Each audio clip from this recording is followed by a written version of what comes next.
ظاہر ہے P T I اپنی جگہ ان کا وہ بھی ایک اپنا ایک جواز رکھتے ہیں کہ چونکہ ان کے لیے سارے راستے بند کر دیے گئے ہیں، تو وہ اب کیا کریں؟ اس وقت تو کوئی بھی آ کے ان کی مدد کرے وہ اس کے ساتھ یعنی ساتھ دینے پہ یعنی اس کو ویلکم کریں گے، ان کا نقطہ نظر یہ ہے۔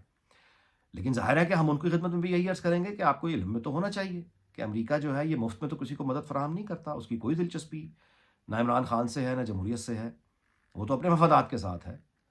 تو وہ تو ان کے پاس دو آپشنز ہیں، یا تو وہ موجودہ اسٹیبلشمنٹ اور نظام کے اوپر دباؤ ڈال کے اپنی کوئی مرضی منوا لیں گے اور خان کو بھول جائیں گے، یعنی قیمت وصول کر لیں گے اپنی، اور دوسرا طریقہ یہ ہے کہ اگر وہ پی ٹی آئی کو مدد کر دیتے ہیں عمران خان کی رہائی میں اور اس کے بعد اقتدار دلوانے میں، تو پھر وہ اس پی ٹی آئی حکومت سے اپنی پوری مدد کی پوری قیمت سود سمیت وصول کریں گے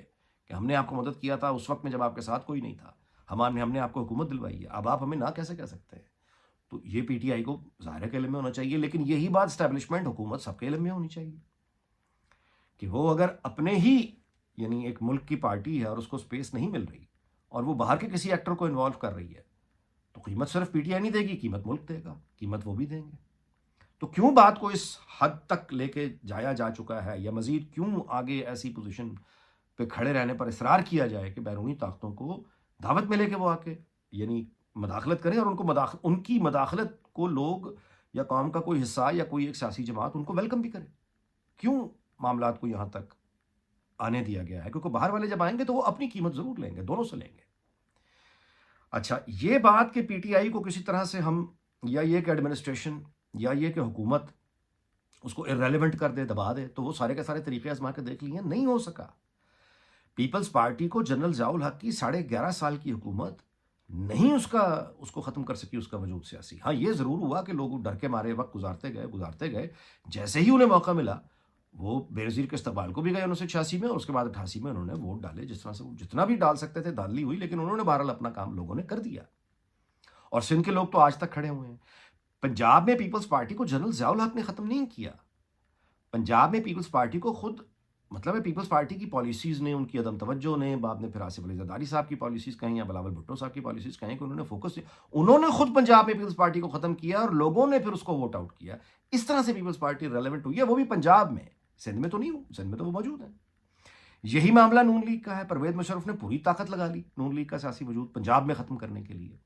نہیں کر سکا پرویز مشرف۔ 2008 میں جب نواز شریف آیا، کوئی الیکشن کمپین کی بھی ضرورت نہیں خاص پڑی، اور وہ ووٹ لے گئے تھے۔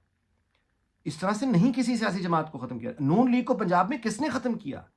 نون لیگ کو پنجاب 2018 تک نون لیگ انٹیکٹ تھی، نون لیگ کو پنجاب میں آخر کار جو ختم کیا ہے وہ خود نون لیگ کی قیادت نے کیا ہے۔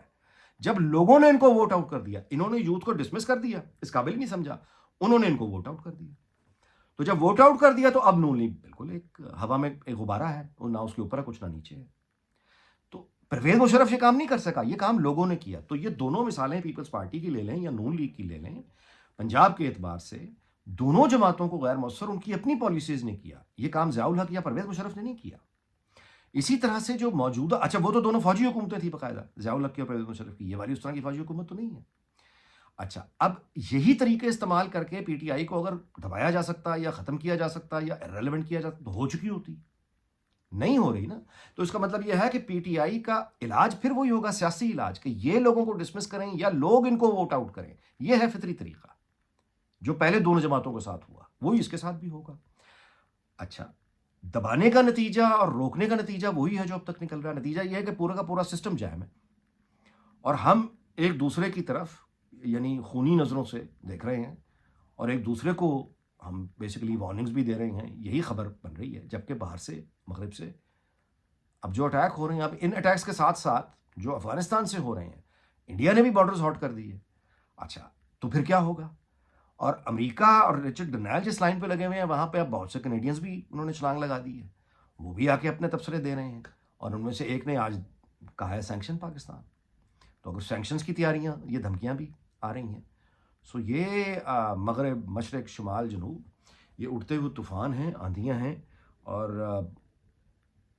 دکھائی یہ دے رہا ہے کہ ہم تو آپس میں لڑائی میں زیادہ مصروف ہیں، باہر توجہ نہیں ہے۔ میں اپیل کر سکتا ہوں، یہیں پہ ولاگ کا خاتمہ بھی کرتے ہیں، کہ آپس میں بیٹھیں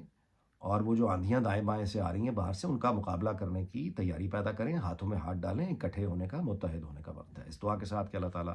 پاکستان کو شاد اور آباد رکھے، آپ سے اجازت چاہتا ہوں، اللہ حافظ۔